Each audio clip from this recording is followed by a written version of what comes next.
Ох, много сладки неща си купих днес, доста съм доволна в днешния шопинг. Ей, я виж и тук има 70%, хайде да влизаме. Не, стига, цял ден позагуваш, моля те. Моля те бе, Не, ама чакай, стига. че 100 час май сигурно ще останете без пари. Добре, отиваме само до банкомата, тегля малко пари от дебитната карта и тръгваме, обещавам. Добре, айде. Виж каква сладка рокля, как мога да не си я купя? Ох, най-накрая банкомат. Готова ли си?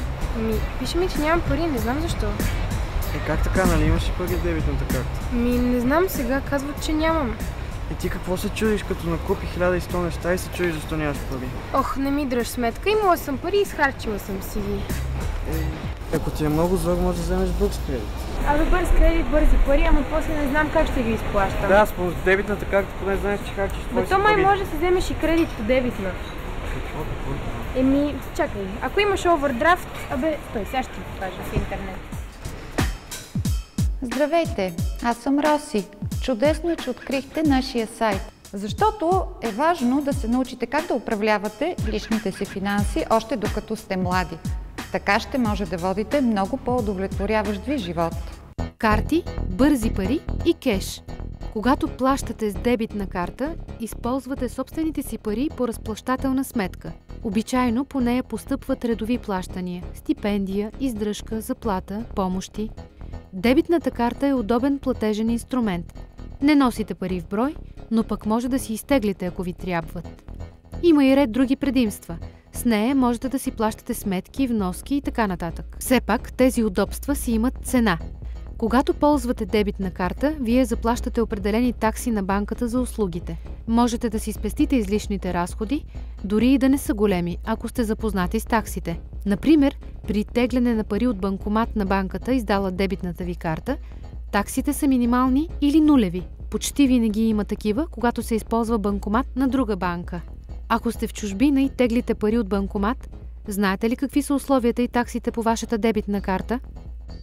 Овърдрафтът е вид кредит, при който банката дава възможност за ползване на средства, превишаващи наличните по сметката ви до определен лимит. Например, ако имате 500 лева и сте договорили овърдрафт от 500 лева, то вие можете да изхарчите общо 1000 лева. Кредитът ви се погасява автоматично, например, когато ви преведат по сметката заплата или стипендия. Все пак трябва да внимавате колко харчите, защото може да се окаже, че всичките ви пари отиват за погасяване на задълженията, а после ползвате заемни средства, съответно плащате за това лихви. Въпреки визуалната прилика, има една основна разлика между кредитна и дебитна карта. С кредитните ползвате не ваши, а пари на заем. Сред предимствата на кредитната карта е възможността за гъвкаво плащане на задълженията. Най-общо, вие решавате кога, как, с какви суми да го правите, дали погасявате дълга си изцяло или частично. Задължително е обаче да заплащате минимални погасителни вноски всеки месец. Ако не го направите, се начисляват немалки наказателни лихви. Същевременно, кредитната карта награждава финансово дисциплинираните. Ако направите покупка, а после изцяло си платите задължението в рамките на гратисния лихвен период, няма да плащате лихва по това задължение. Така на практика ползвате безлихвен кредит. Както при всеки кредит, и тук плащате лихви за това, че ползвате заети пари. При кредитните карти лихвите обичайно са по-високи от, например, лихвите по потребителските кредити. Лихвите може и да са различни за различните видове операции. Например, една е лихвата за суми, послужили за покупки от търговец, например плащане в магазин, и друга за пари, изтеглени на банкомат. Затова е важно добре да сте запознати с условията по вашата кредитна карта. Действително, както е при дебитните карти, се заплащат такси операции. Няма такива за плащане към търговец, но може да са високи, например при тегляне от банкомат. Затова трябва да проверите тарифата си. Но дори и да не ползвате картата, вие заплащате твърда, предварително договорена при издаването на картата сума – годишна такса. Така че е добре да прецените дали искате да я плащате, само за да имате достъп до кредит по карта. За да издадат кредитна карта, както и при определене на кредитния лимит по нея, банките или издателите на карти изискват доказателства за доход, примерно трудов договор или друг документ. Проверяват и дали кандидатът изплаща редовно други свои задължения и кредити. С други думи, установява се кредитоспособността на кандидат. Действително, става бързо.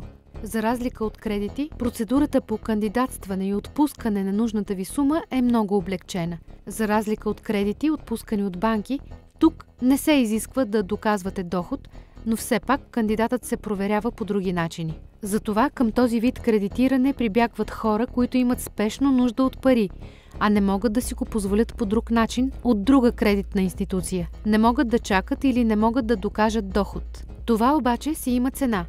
Лихвите са много по-високи от тези по банковите кредити и кредитните карти. Обичайно, много по-високи са и различните такси и други разходи по кредита. Сериозни са и наказателните лихви, които се налагат, ако закъснеете с плащането на вноската. Преди да вземете такъв кредит, преценете още веднъж дали наистина ви трябва, също и дали ще можете да го изплащате. Преди да подпишете каквито и да е документи, свързани с кредита, внимателно ги прочетете. Обърнете особено внимание на дължимите лихви, както и на всички други разходи по кредита – такси, неустойки и други. Запознайте се внимателно с условията и процедурите, прилагани в случай на необслужване на кредита. Добре, разбирам. Ако наистина си закъсва и ти трябват пари, бързия кредит ще ти дойде в помощ. Като става дума за пари, особено ако не са твои, и лихви трябва да се плащат, сметка трябва да се прави. Аз моята сметка разбрах как да си я правя, обаче на майка ми трябва да я обясня някакви неща, защото нейната не винаги излизат.